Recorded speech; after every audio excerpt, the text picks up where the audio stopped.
17 April থেকে 19 April 3 দিন ব্যাপী বাংলাদেশ চীন মৈত্রী সম্মেলন কেন্দ্র অনুষ্ঠিত হচ্ছে ডায়াগনস্টিক মেডিকেল ইকুইপমেন্টের মেলা। দেশি বিদেশি অনেক মেডিকেল ইকুইপমেন্ট কোম্পানি এতে অংশগ্রহণ করেন।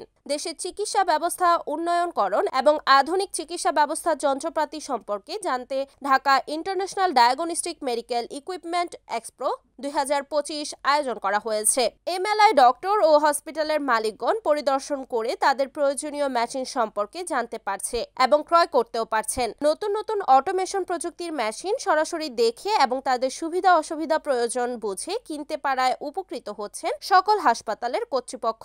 বায়োমেডিক্যাল ইঞ্জিনিয়াররা তাদের মেশিন সম্পর্কে বিস্তারিত বুঝিয়ে দিচ্ছেন সকল পরিদর্শন করতে আসা ডাক্তার ও হাসপাতাল মালিকগণদের। 3 দিনব্যাপী মেলা বৃহস্পতিবার শুরু হয়ে শনিবার পর্যন্ত চলবে। এখানে আপনারা দেখতে পাচ্ছেন এটা একটা আল্ট্রাসাউন্ড মেশিন, ব্র্যান্ড স্যামসাং। এটা একটা 4D মেশিন।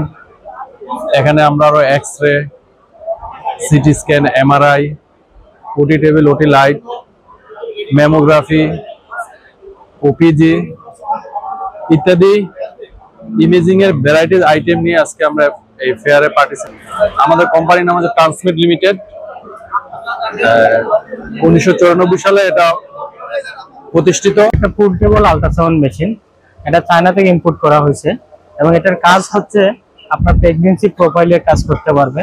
এরপরে যদি এমএসকে এর যারা ডাক্তার আছে তারা এটা ইউজ করতে পারবে। গাইনির যে ডাক্তার আছে এই মেশিন গাইনি ডাক্তাররা ইউজ করতে পারবে এবং এটার ইউজার সাধারণত হচ্ছে হসপিটাল ইউজ করে, তারপর অনেক ডাক্তাররা পার্সোনাল চেম্বারে ইউজ করে, ডায়াগনস্টিক সেন্টারে ইউজ করে। এবং এই মেশিনটার পোর্টেবল মেশিন, যার কারণে সহজে যে কোনো জায়গায় ক্যারি করে নিয়ে যাওয়া যায়। Report Mohammad Kamrul Islam, NEN TV, Agargaon, Dhaka.